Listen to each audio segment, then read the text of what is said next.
Hello everyone and welcome to another episode of Movie Masochism. That's right, that's the show where I, for Midwest Sky Zone Jay-Z, subjects myself to some, let's say, less than reputable movies. And this week, well, we enter our first month into the month of Halloween. That's right, my favorite time of the year. It's time to watch a whole bunch of horror movies. Get your Halloween costume ready. As you guys can see, I'm hard at work down here trying to rebuild my Halloween outfit, mostly a prop, which is my Ghostbusters Proton Pack, which I don't know if we can... I'm going to do a little shameless plug here because I love these things. My friend designed these labels for me, and they're UV coated, weather protected, because last time, well I should say the only time I brought out my Proton Pack, happened to be during a pretty rainy day, and I made some really shitty paper printouts, and yeah, they didn't go well. But my friend Sal over at Buckeye Ink Works, you can check out their website or their Facebook page, Buckeye Ink Works, get these awesome sun and weatherproof labels, so if you got anything on your costumes to make, feel free to check them out. That's right. So for all four of you out there that watch my show, you just got to hear my advertisement. But, nope. So, anyway. So tonight, or today, whichever time of the day you happen to be watching this, I am going to be checking out the 2014 movie I, Frankenstein. That's right. So, before The Mummy came along and ruined Universal's Dark Universe attempt to try to rebrand their whole classic Universal movie monsters, there was this movie in 2014 that tried to do kind of an update of the Frankenstein story. They tried to, like, jazz it up. They had the special I, Frankenstein 3D release, so there was that. I didn't see it because I can't remember. I think it came out around like January or February of 2014, and the only thing I remember about it was that, I mean, to this day, it still holds a 3% on Rotten Tomatoes. You know, that site that everybody likes to go to and say, what the hell with them? They're not a good barometer of what's good and what's bad. I mean, it's just like their opinion. I'm like, I digress. But 3%, like when you start getting into the single digits of a movie, it's pretty abysmal. I mean, at one point, like movies like the Emoji Movie had a 0%. There's Flatliners had a 0%. I think I might get to those movies in future episodes, but for now, because it's the month of Halloween, I'm going to kick off my Halloween month with my crappy horror film, which is the reboot, well, I should say the Frankenstein reboot of I, Frankenstein. Another interesting little note, I also like to follow the Golden Raspberries. I'm also a bit of a award buff, as kind of, another show on my kind of little sub-show. Got a little bro that reviews movie Oscars stuff every year. But I also like to watch the Golden Raspberries too.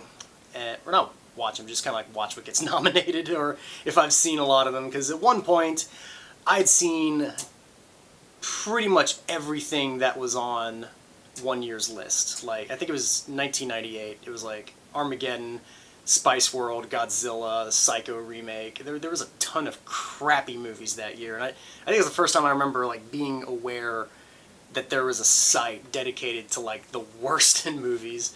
And I thought for the longest time that I, Frankenstein was actually a nominee, or, had like a bunch of nominations, or like, because by this point, like around this time, 2014 or so, they started to have like the worst sequel, worst reboot, worst, just kind of like something like that, like something that like reboots, remakes, or sequelizes, or that sort of thing. And for the longest time, I thought that it actually got nominated for stuff because, well, come on, 3% Rotten Tomatoes, it's kind of a given. But I looked it up today to kind of see, like, what the Razzie noms were, and apparently there weren't any.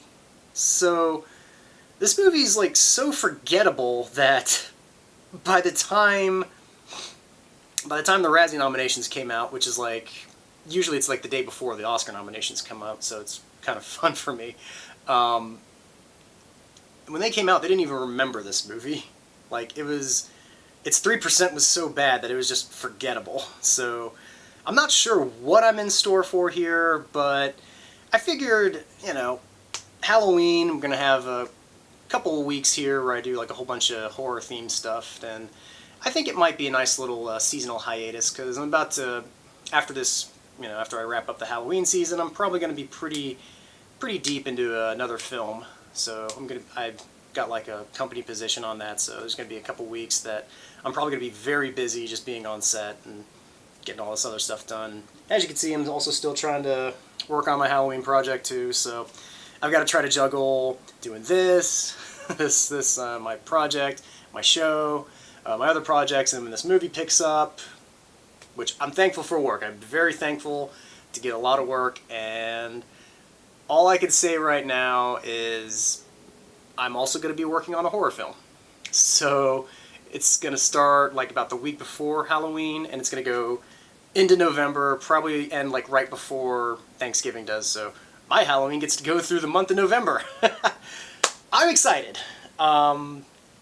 So anyway, I'm digressing, of course, because I don't know a whole lot about this movie going in. All I know is it's Aaron Eckhart.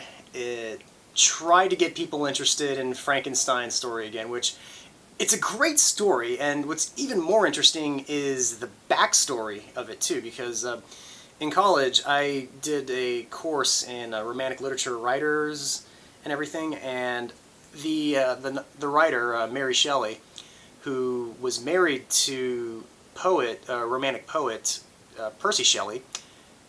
For any of you that haven't tuned out right now, here's where it gets interesting.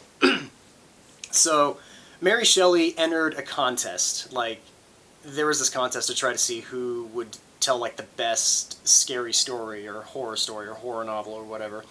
And Mary Shelley, feeling so spurned by her husband, Percy Shelley, go figure, the guy that's the romantic poet, one of the fathers of romantic poetry, treats his wife awfully, and she ends up writing a story that she felt close to, which was, it's kind of like, I guess if you look at it, it's like a darker version of My Fair Lady, where she felt that he was trying to mold her into this perfect being, and when she didn't turn out to be the perfect being that he wanted, she felt rejected, and she felt like the monster, like the cast out, and so she created herself as the monster and her husband as the doctor.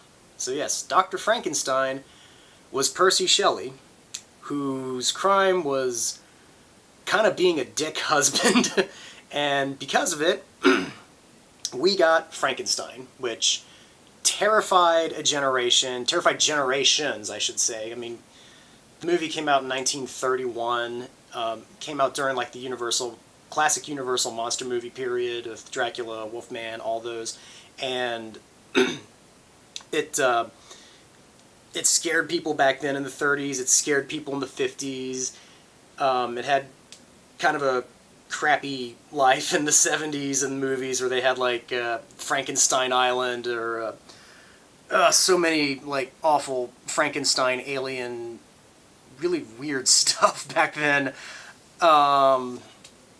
But then you get to like Kenneth Branagh's version in 1994, which I think was pretty good, and I'm also just a sucker for a good Patrick Doyle score, and Patrick Doyle does like all of Kenneth Branagh's films, and yeah, I thought it was pretty good. I mean, the makeup was nominated for an Oscar. It was great looking makeup with having like Robert De Niro's body completely covered in stitches, and it was a great like body prosthesis, and you know, and it was a great retelling of the story. So it's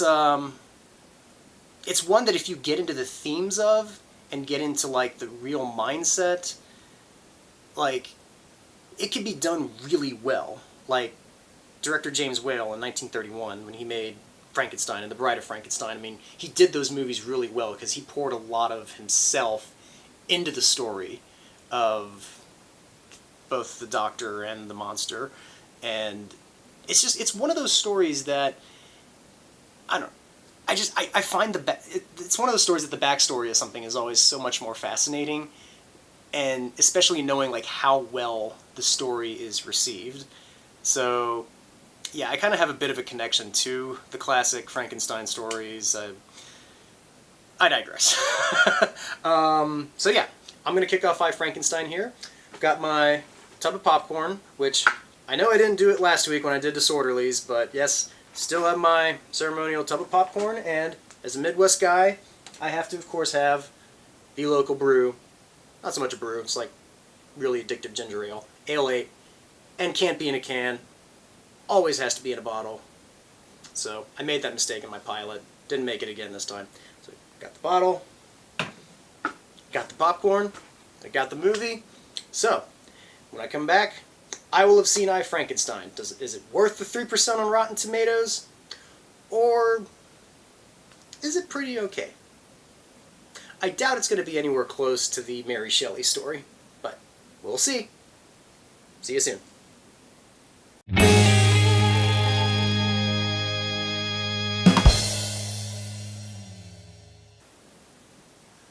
Well, that clearly had nothing to do with the Mary Shelley story at all now, did it?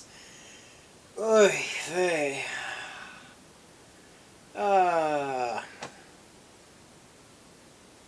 Yeah. It's bad. I mean, I go into the show, what do I expect? You know, I mean, do I expect, like, any of these movies to secretly be good? Probably not. This one, yeah, I can see how it was forgotten at the Razzies, because I'm probably going to struggle to remember a lot about this movie in about, I don't know, an hour or so when I start doing anything of merit. It's bad in how forgettable and bland it is. It's definitely very bland, and so essentially this is like if the Underworld series wanted to take a look at Frankenstein, and not just Frankenstein, but holy shit, they basically just breeze through. So essentially, the Mary Shelley Frankenstein book was a backstory, and you get a very rushed version of it in like the first maybe 2 or 3 minutes of the movie, and not even rushed. It's like a fucking voiceover, and then it just quickly descends into demons attacking Frankenstein, and then all of a sudden these winged things, which are gargoyles, come and fight off the demons and tell Frankenstein that, oh, there's a secret war that has been going on with the gargoyles and the demons. Not angels and demons, mind you, but gargoyles and demons. I guess the notion of putting angels in this series would just be off-putting for the Hot Topic crowd, or whoever would be interested in this. Yeah, this would be like if the core audience for the Underworld franchise hadn't grown up out of middle school. But at least with Underworld, that had the idea of Romeo and Juliet with vampires and werewolves, and for better or worse, the first one's a fun, guilty pleasure. I mean, they had to make, like, 3 or 4 other movies after that, and those are all pretty terrible. So, if I didn't enjoy those movies, I clearly don't enjoy this. Which is funny, because it seems like there's a lot of stuff that could be tied into it. You had Bill Nye as the main demon in this, and of course he was like the supreme vampire in the Underworld movies, so... God, I thought this kind of movie was done when, like, Panic at the Disco stopped being a thing, but apparently not. Apparently in 2014 it had one final hurrah, and final hurrah did. I mean, I got so bored during this movie, I actually, like, looked up box office and everything. This was a $75 million movie. they throw a lot of the special effects in there to make you feel like you're watching a $75 million movie, and it shows. The animators, you probably paid for a lot of animators, and, you know, good on you. It's just so dull. I mean, sure, there's maybe one or two good fight scenes in it, but for the most part, it's just, it just goes through the motions. I mean, it's pretty ironic that they set up this whole story that it's Frankenstein that has no soul, so the demons want to make more of these Frankenstein monsters to possess a body without a soul, because apparently that's what it takes for a demon to possess somebody, is to have no soul. So Linda Blair's character in The Exorcist was a soulless little girl. Oh my god. Putting any kind of logic to this movie will just... yeah, it'll make you hate it. These gargoyles use basically medieval weapons. They've got their swords, they've got the staffs, they've got, like, you know, I don't know, they got stuff. But Frankenstein's weapon of choice is twin sticks, which, I guess I know that. And apparently they are too heavy for anybody else to wield. Not for the Frankenstein monster, though, because, you know, he was always portrayed as being very strong, but in here he's tossed around by the gargoyles and the demons, so the specialness of Frankenstein's not really on display here, except for the fact that he's a couple hundred years old, and oh yeah, and it's a modern day setting too, so he's been alive this whole time.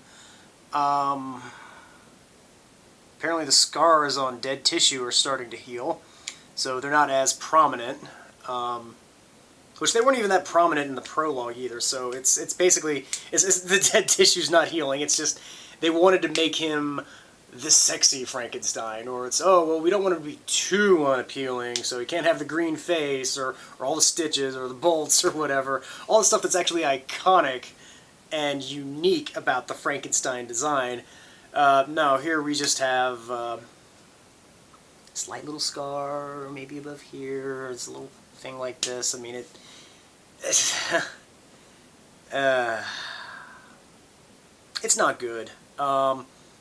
Does it deserve a 3%? I guess because there were so many people that panned it, and because by no means is this going to be a movie that's going to get any kind of critical praise whatsoever. There might be maybe one or two people out there, okay, maybe more than one or two people. There might be a couple of people out there that they still like this genre, they still like this whole universe of the hidden wars of monsters and the darkness and that sort of thing. For me, though, it's just... you know, you say you're having a secret war between literally flying gargoyles overhead and demons that when they die, they, like, spout out this geyser of fire and then just sink right back into the ground. The only real mention of an outside world that we get is a nightclub that Frankenstein happens to walk through in the beginning.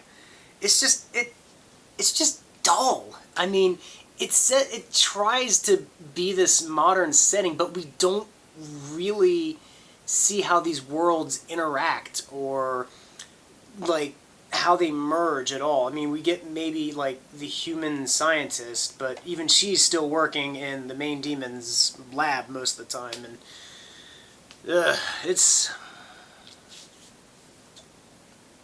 stuff happens. I didn't care.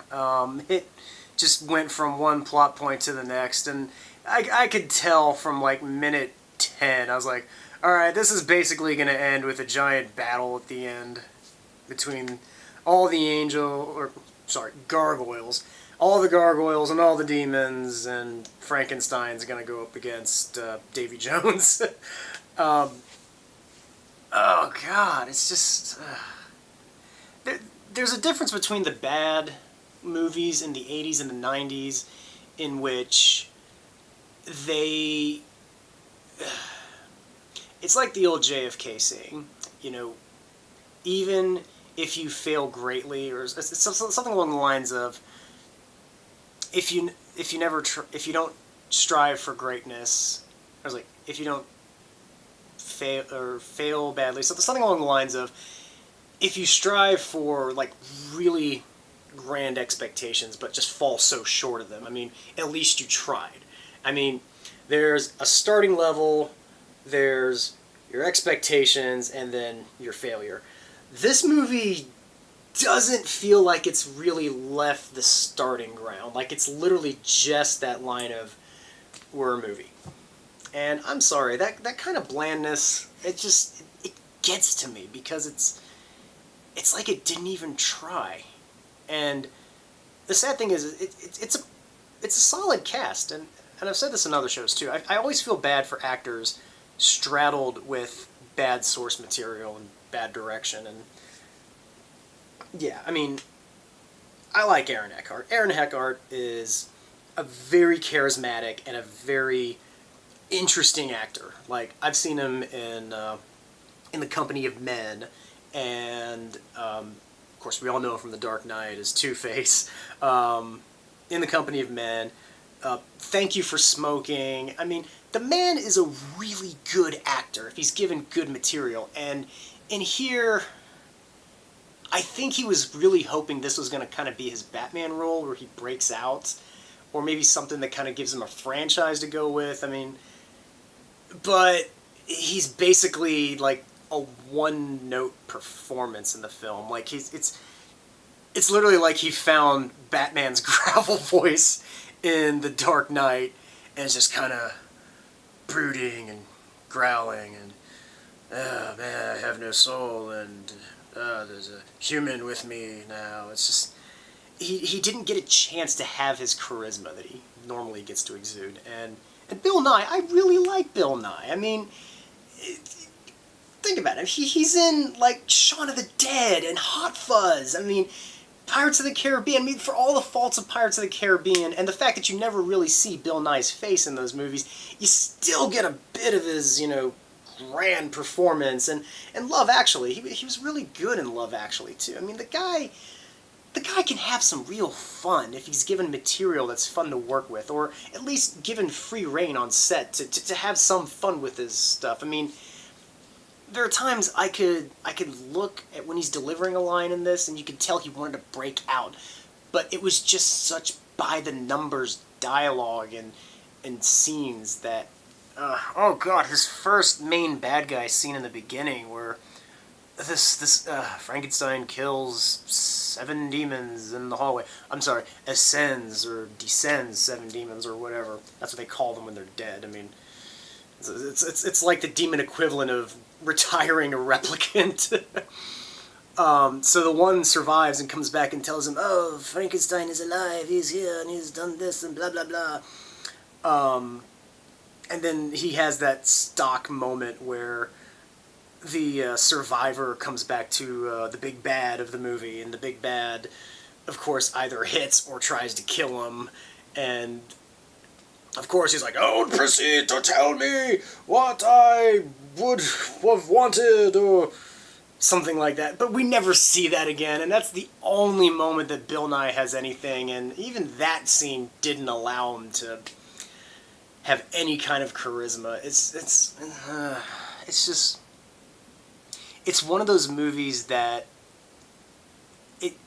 to have such mediocrity be successful. And this is why I guess I don't like the Underworld franchise, is because I could tell that because it's successful, that there's kind of an audience that will accept mediocrity, and this movie goes beyond bored in mediocrity. It just wasn't. It didn't engage me. It wasn't fun. That's the other thing too. It's no fun. There was nothing fun about any of these worlds. I mean, because we don't have a chance to to get to know any of these worlds, because every time that you want to know more about a character, it just tries to throw you into a world, but then before you can get to know the world, it tries to throw in another character, or it tries to throw another plot point or another action scene. It's just, it doesn't know how to handle the world it's trying to create for itself, and it's also just such a betrayal to the source material. It just doesn't get the notion of why Frankenstein is such a tragic character. They bring up the whole no soul thing, but they don't give off any stakes or any kind of reason for him to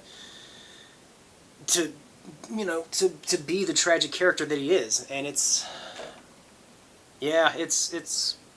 boring. It's bad, and it's boring, and it's just something that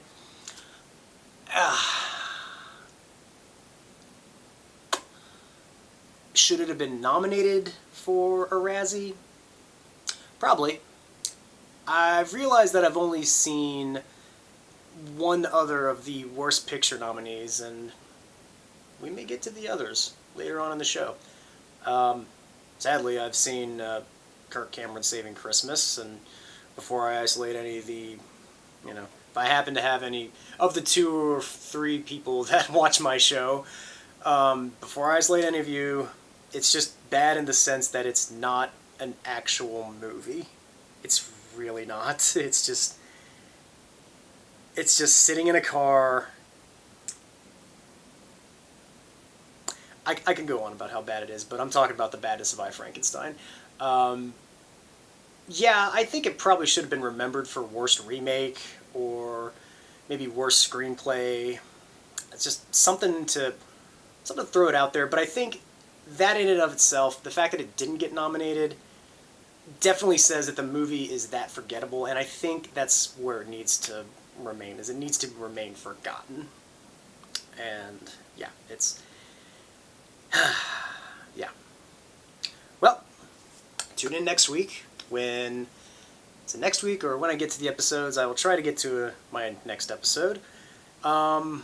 I look at another start of a movie that actually did end up becoming kind of a franchise in and of itself. Something from the early 90s that may have continued on a direct-to-video basis. So, tune in for our next Halloween episode, and until then, may your next theater experience be an enjoyable one.